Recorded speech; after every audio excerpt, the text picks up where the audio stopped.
I was almost thugged while Attakathi was happening. When I did that song Karupi, I think I moved to the next level of social consciousness.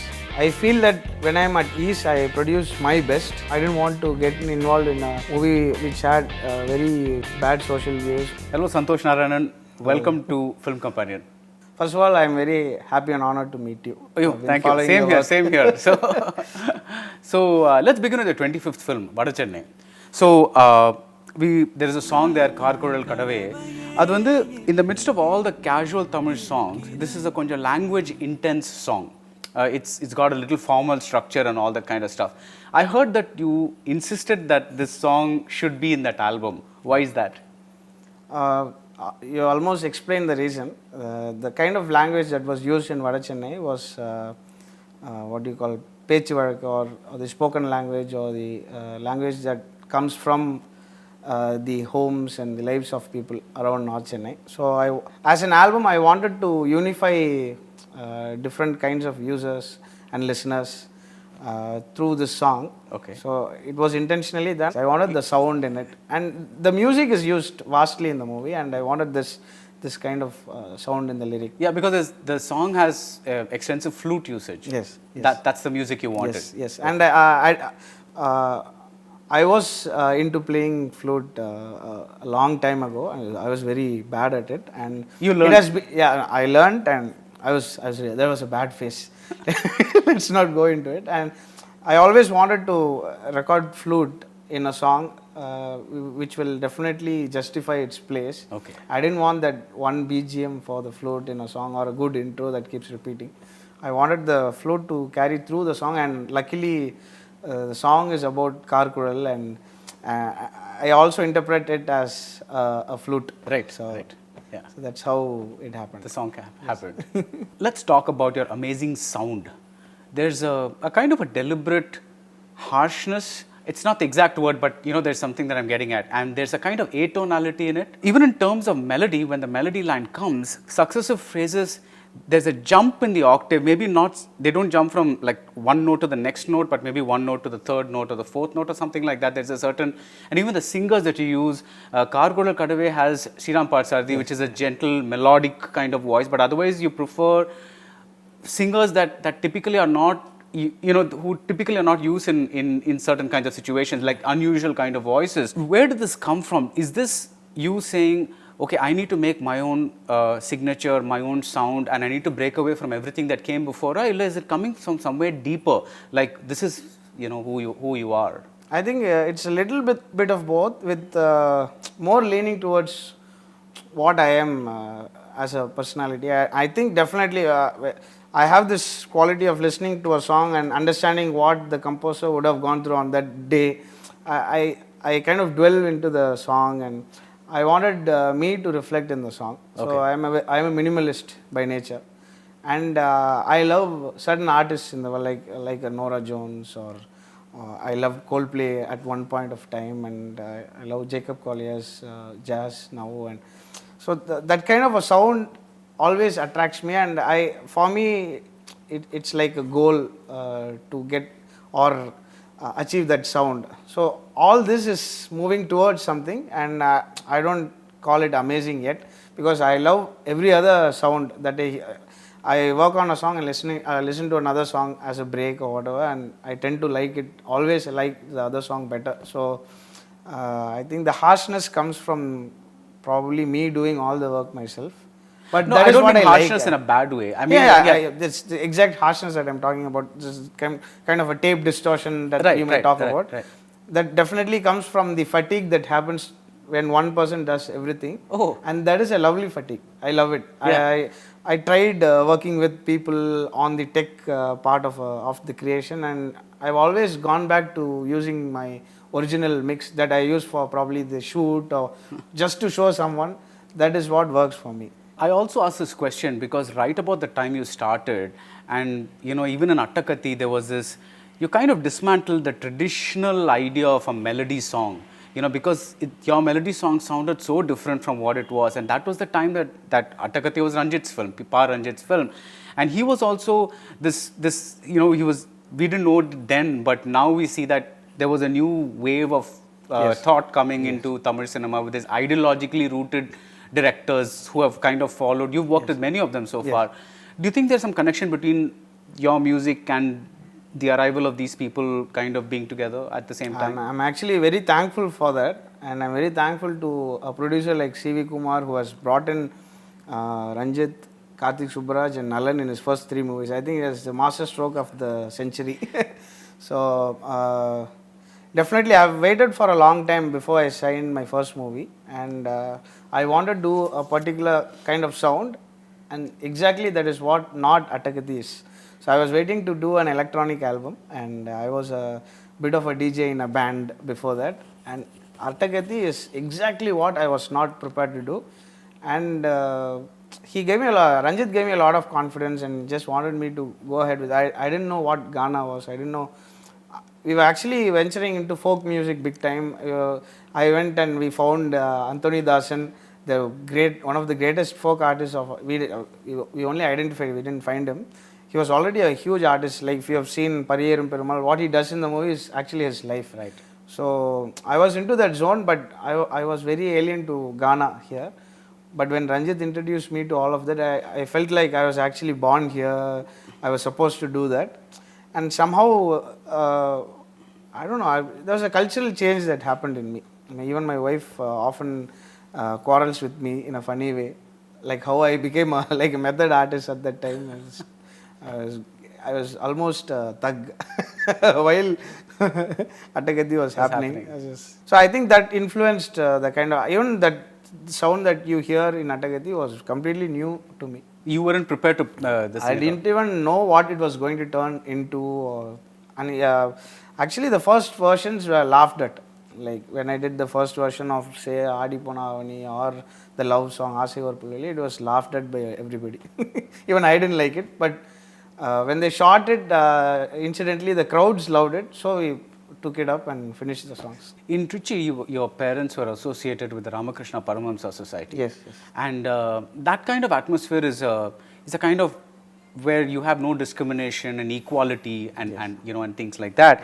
Was it an eye opener when you started associating with film with people like Pa Ranjith and now Mari Selvaraj? Did your worldview kind of change a lot? Absolutely.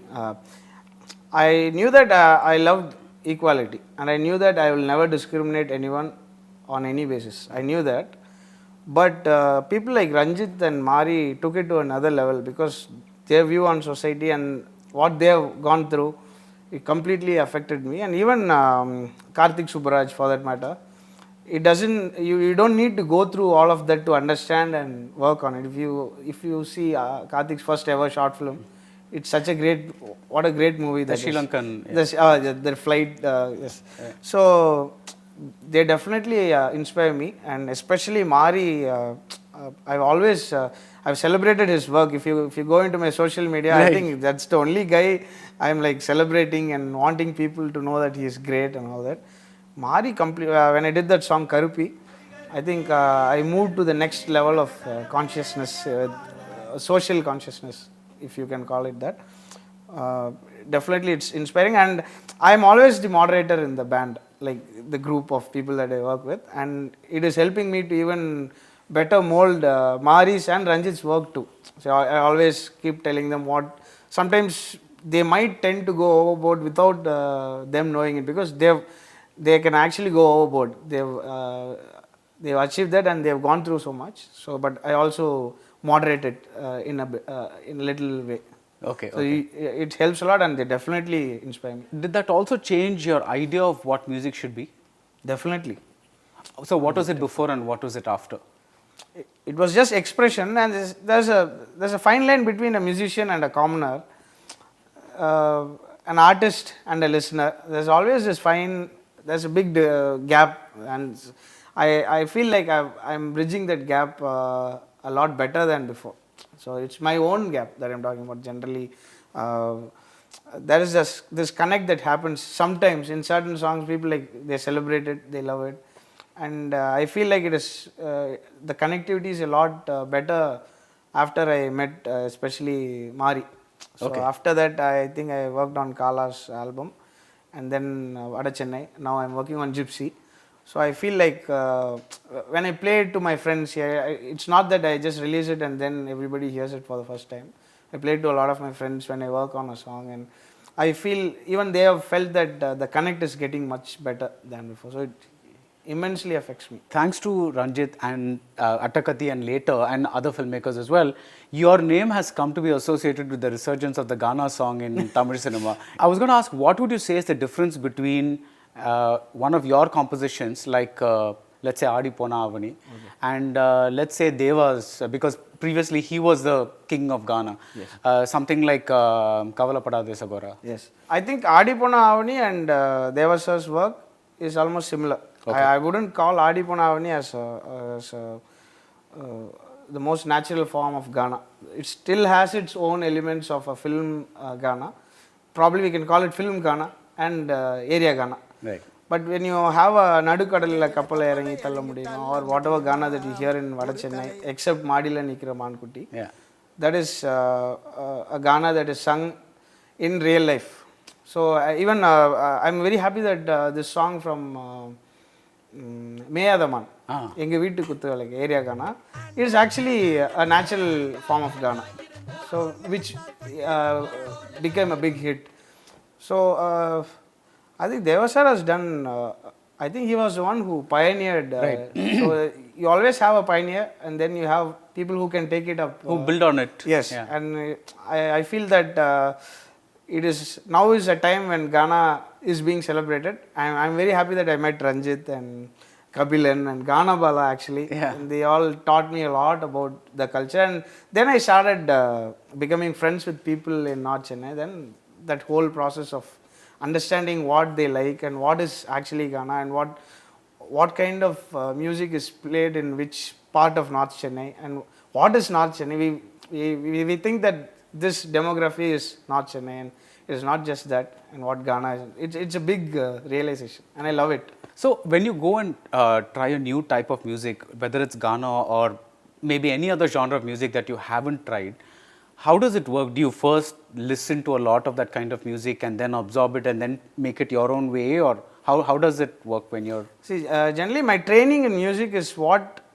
time I have spent with the best musicians that I've known. That is my training in music.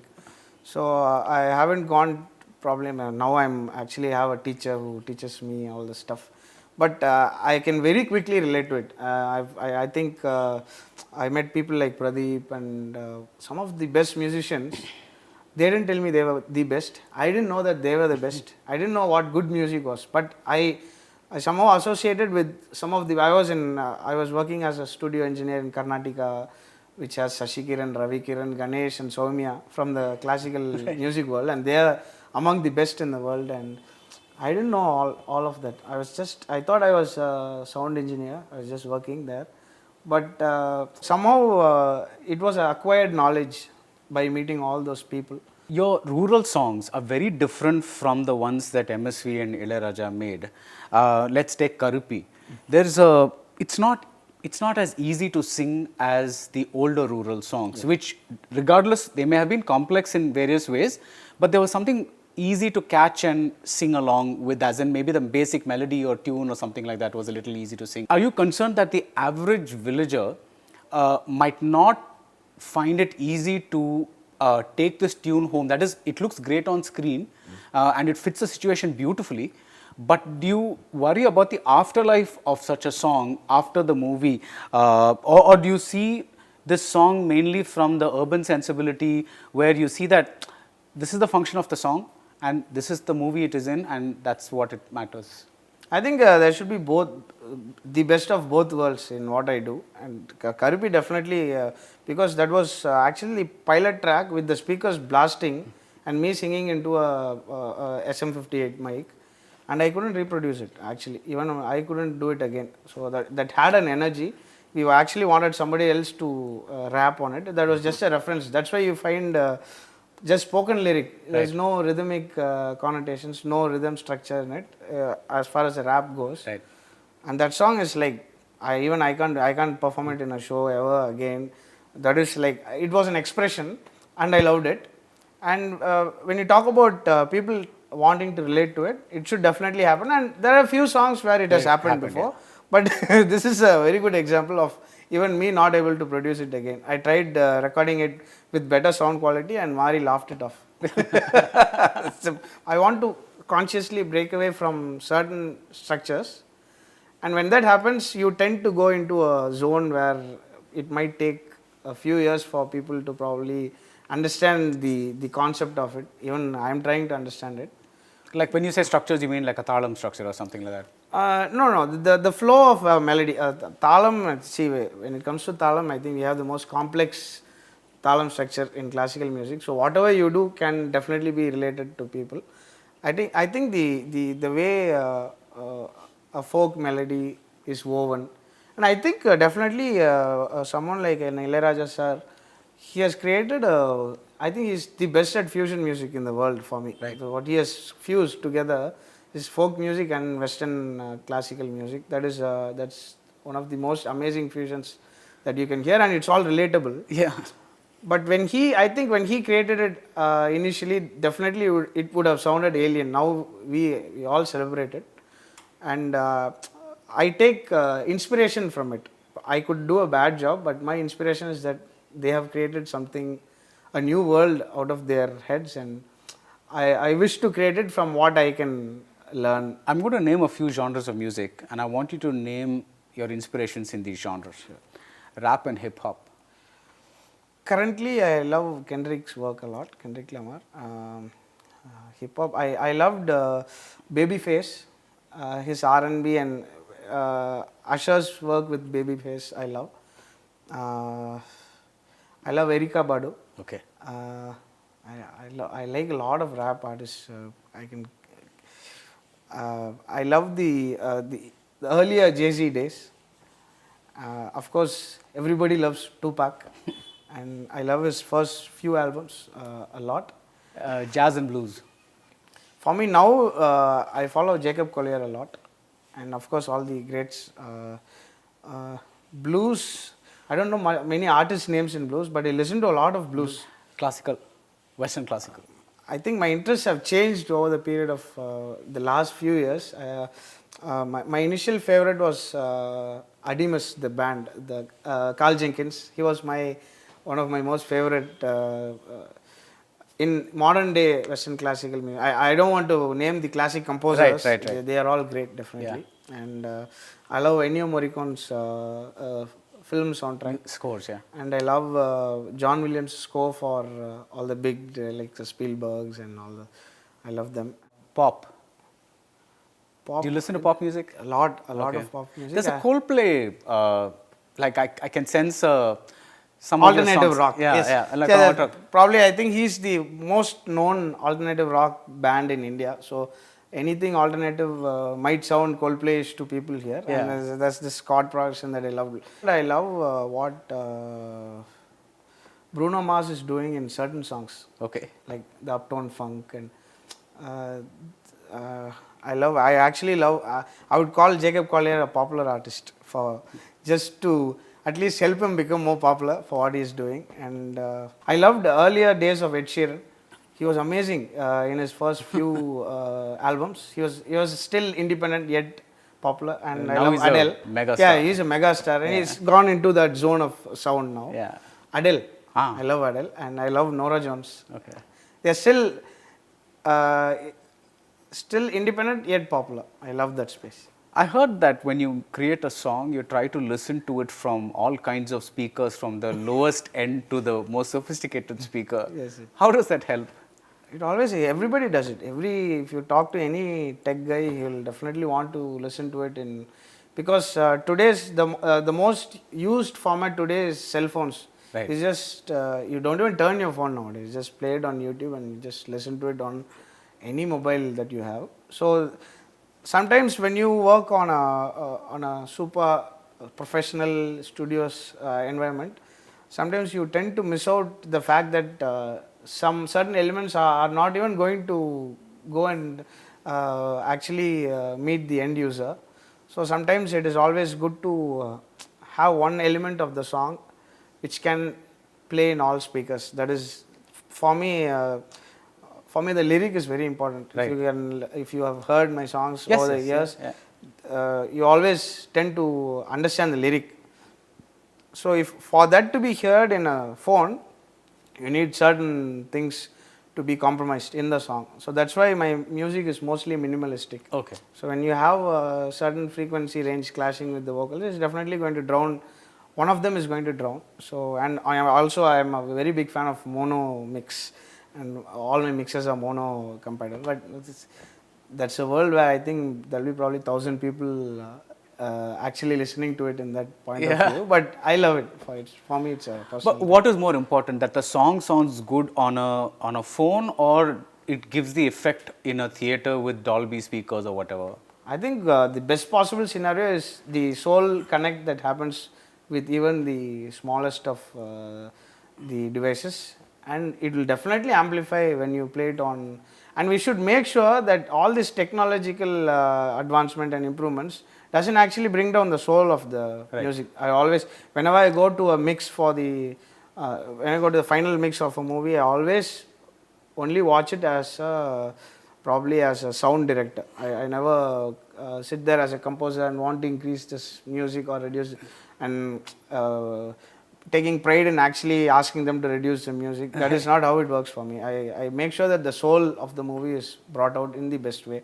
I sometimes mute sound effects in the movie, mute footsteps and unnecessary sounds that people still have in the mix level.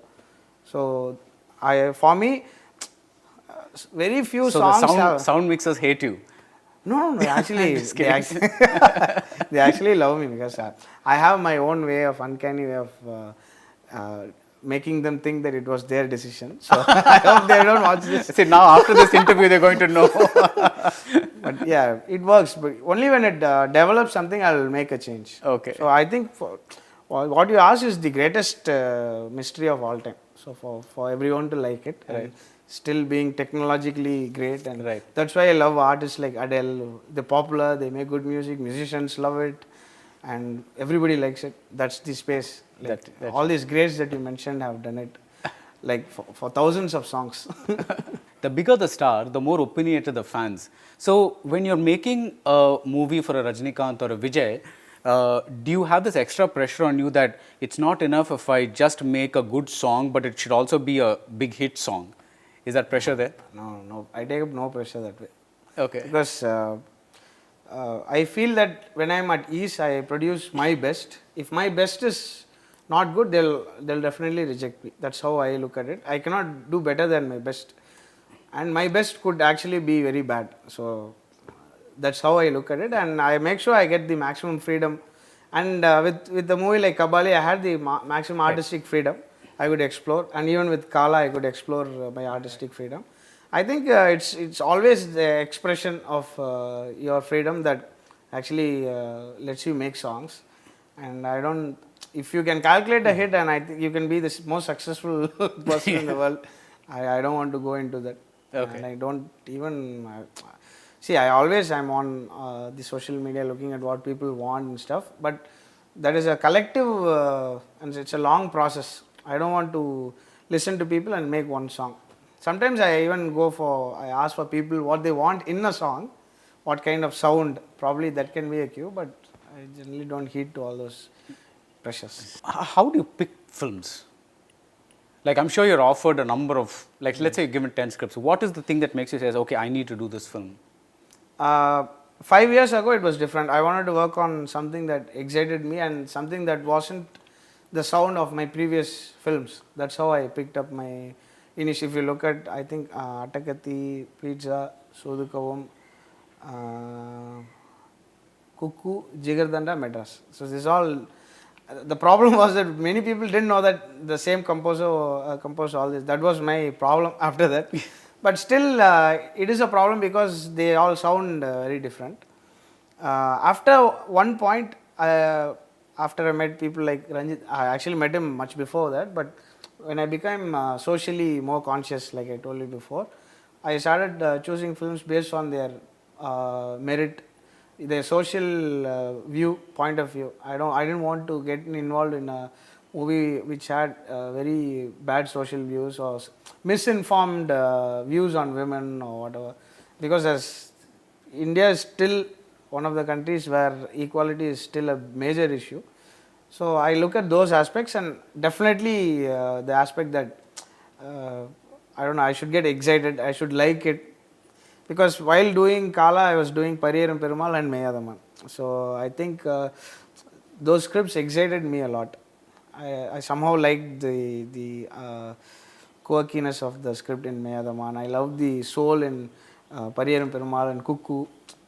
So that's how I look at it now. So does juggling between scripts keep you fresh? Like supposing you get bored of one. Absolutely, that's my savior. Because 2 days ago I was doing 3 songs in one go, 3 different works. I was recording a big brass section from Greece, and there's one recording going on in Sydney, and I was doing I think a folk song for Gypsy, and each room in my studio was blasting the sound of each song.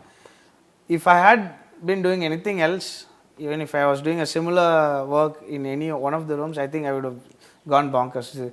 I loved doing that because it was a sudden shift. I felt like I was taking a break from that song, yet working on another song.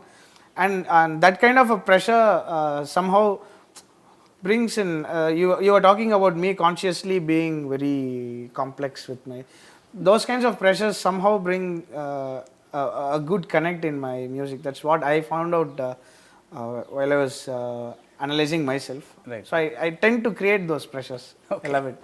Do you compose with the basic tune in mind, or are you the kind of person who comes up with chord structures first? How does the... Sometimes I work with the tune. Very rarely, sometimes it happens.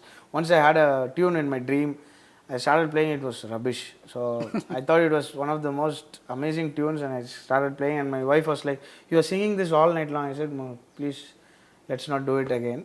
So I think after that I stopped thinking about tunes as such.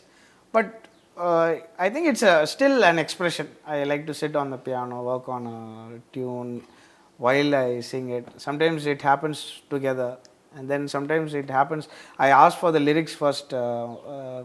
30-40% of my songs are probably the first few phrases written, and then me working on it, because you call it sandam or the meter, whatever. Right. I think sandam is the one area where you can tend to make similar music to the ears of the listener. Right.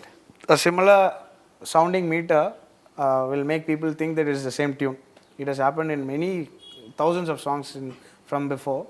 So I like to learn new sandams, like new meters. Right. So lyricists who don't understand the rhythm will always write something which is out of the meter, and I try to fit it in, which gives me a good new meter. Then I create a tune for it. Sometimes it happens like that, and all those songs were like almost 90 to 100% of those songs were big hits.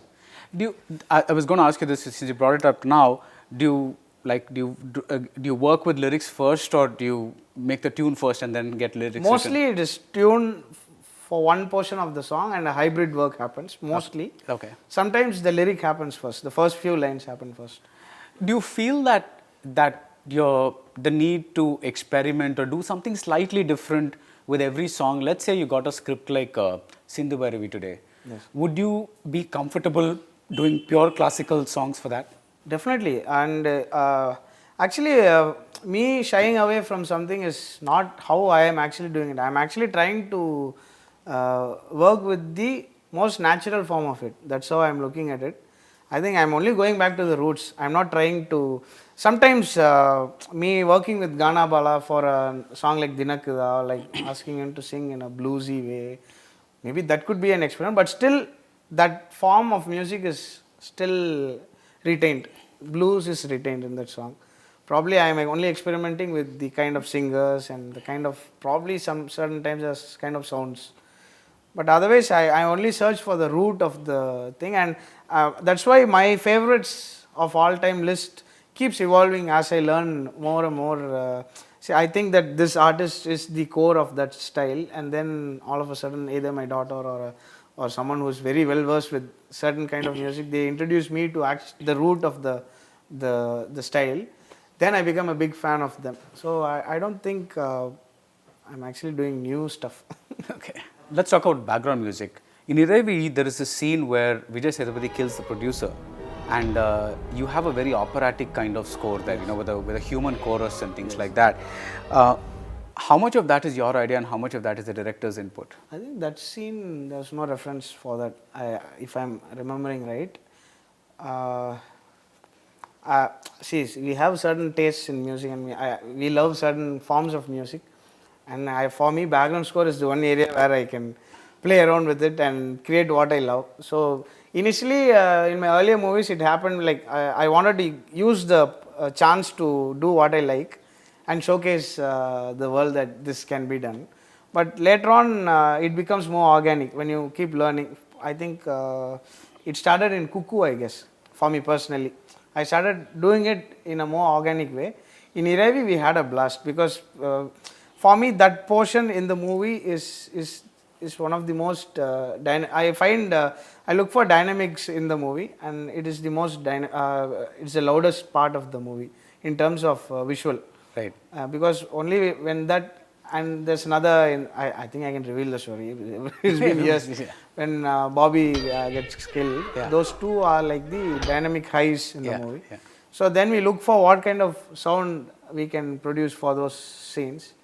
And I felt that at that, I think I played this Old Spice ad. Remember this? That's Orff. Yeah. Yeah. I don't know what composers. It's Carmina Burana. Oh yeah. Yeah. So I played that over this for Karthi, and he loved it. So we play around with probably sometimes I'll be watching a TV series during, probably while watching Vada Chennai, while working on Vada Chennai, I was watching Fargo.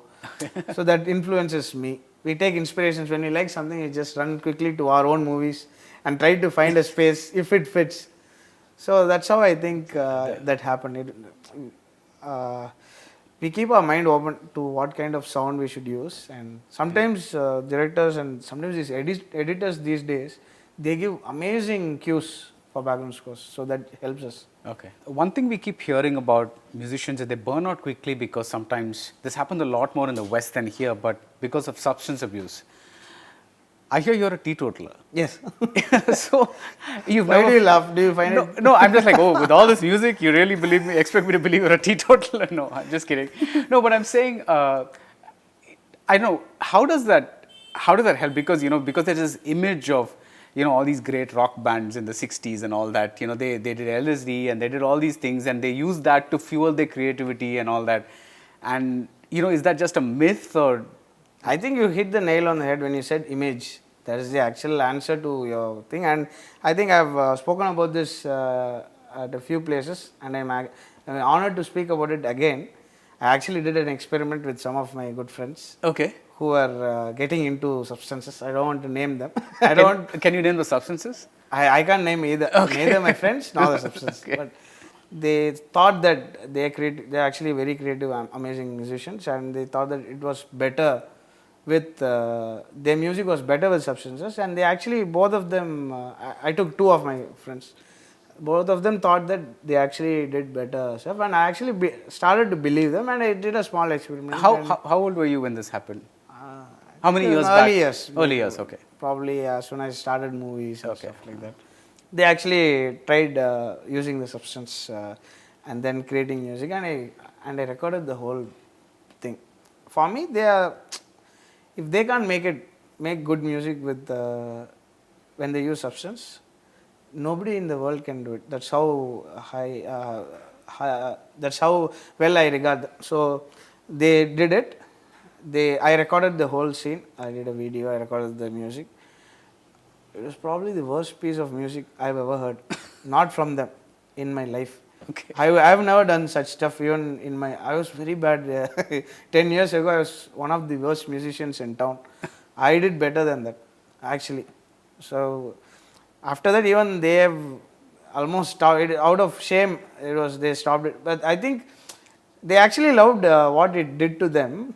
It's like 3D glasses. You have to wear it to... If you have to use a substance to claim that it was good music, and they loved a simple form of melody or whatever, which will like just shy away from. They loved it a lot after they used the subs. So for me, it is just a mental play. If that high you can always get by being a dumb guy, or you can always see. Yeah, every musician has that innate quality of being an idiot. So you can always go to that space if you want to. You don't need substance to do that, and you claiming it to be an image, I think is the best answer. Yes. I think it's just a fake world. Okay. I haven't seen. I've seen so many people who do worse than they can do. I think sometimes this stage fear, and they think they overcome stage fear when they go when they're high on a stage or something. I don't believe in all that. How do you choose the genres for the song that you are composing? Like we just spoke about Va Railvada Polamba. Yes. There's an alt rock kind of. Yes. What made you feel that is the best genre for this song? It's just an instinct. Instinctive. It's very instinctive, and sometimes the directors send me a list of songs. Sometimes I send them a list of songs. I'll be like, this can have this kind of, and I send the best songs to them. For example, if you take up Nanyar, it's a very unique sounding. Nanyar and Karupi, and this whole album in particular is very unique in each way. And for Nanyar, I sent to Matt Cobby's brother. So it had that ooh, that shout in it. Then Mari thought, oh, it's about a dog, and let's actually have a song that starts with oohs and sounds of men trying to emulate dog sounds, dog howls. Right. So that's how it happened. So they actually shot the whole song over Matt Cobby's song, and it was one amazing song. And I always for me, I like the challenge when they shoot something over a legendary or a classic song.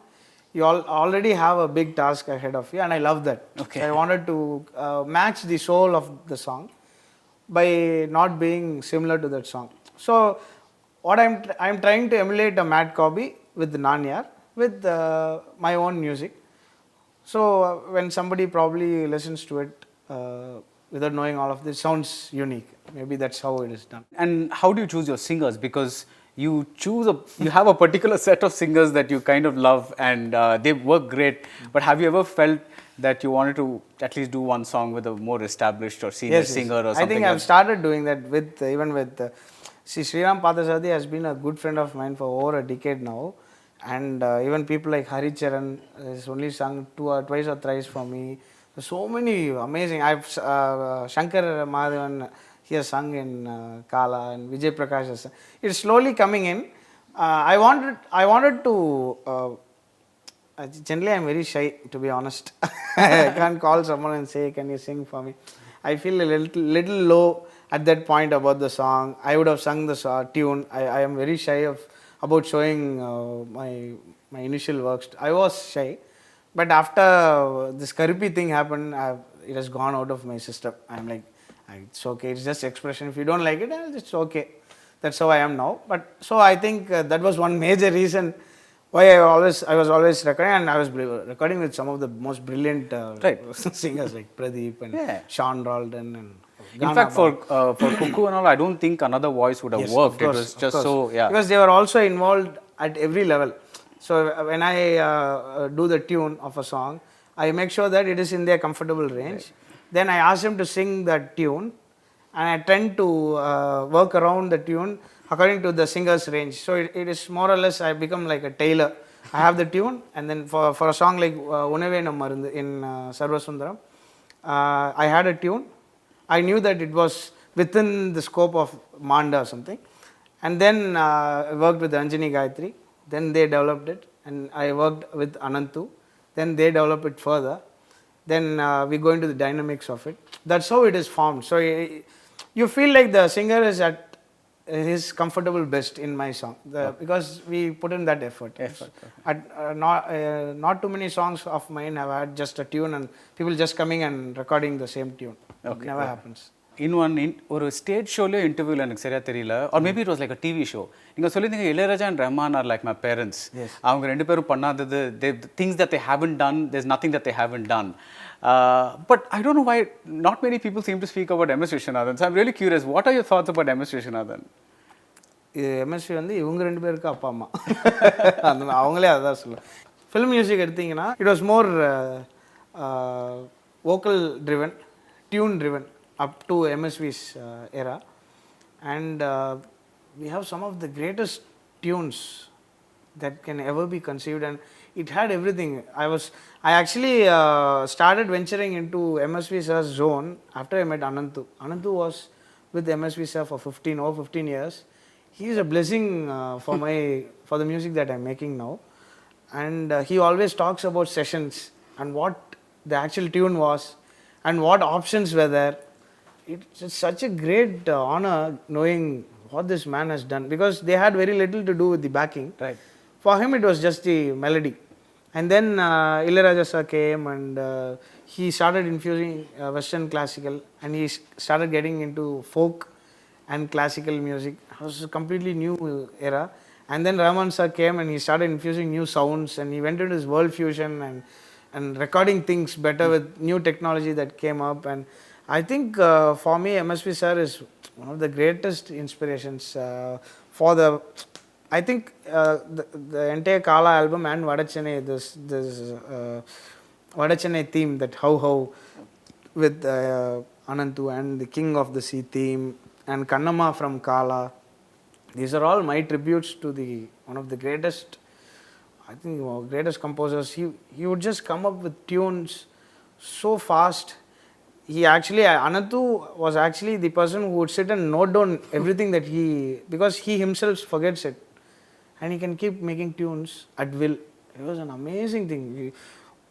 Ananthu has actually shown me 10 songs which were derived from one song. 10 different great songs which were from one MSV song. Okay. So I think the respect that people, I think we are living in an era where these two are living legends. Right. So right. I'm so unlucky to have not even met MSV sir once, and I was so close to meeting him when he passed away. And I don't want to take away anything from any one of them. He could be my a mix of grandfather and grandma. No, so when you say Kannamma, is it kind of a tribute in what way? Are you talking about the melodic structure? Or? Yeah, the very last piece in Kannamma, the thing that the short verse that Ananthu sings is actually from Kannamma Kannavelliya, which is MSV sir's probably my most favorite. There's so much. If you talk about variation in my works, you should listen to MSV sir's work. I listen to, that's why I ask. So. That's at a different league. We probably try to emulate it, and people think that this is unique. There's nothing. So finally, before we take your leave, is this a new Santosh Narayanan, this open door policy? I'm giving a lot of interviews. Is this like a new? No, I'm not shy anymore, that's all. But I tend to answer all questions, so I don't want to get into trouble. I have a vision for the future, so I don't want answering questions to be part of it. I don't like negativity a lot. So okay.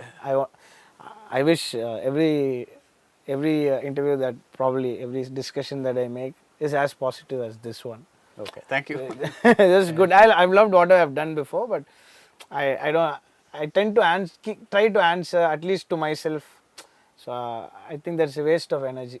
I could spend more time on music, better time on music than that. Fantastic. All the best for the future. Thank you so much. Thanks. Hello, this is Santosh Narayanan. If you like this video, please subscribe to Film Companion South. Thank you.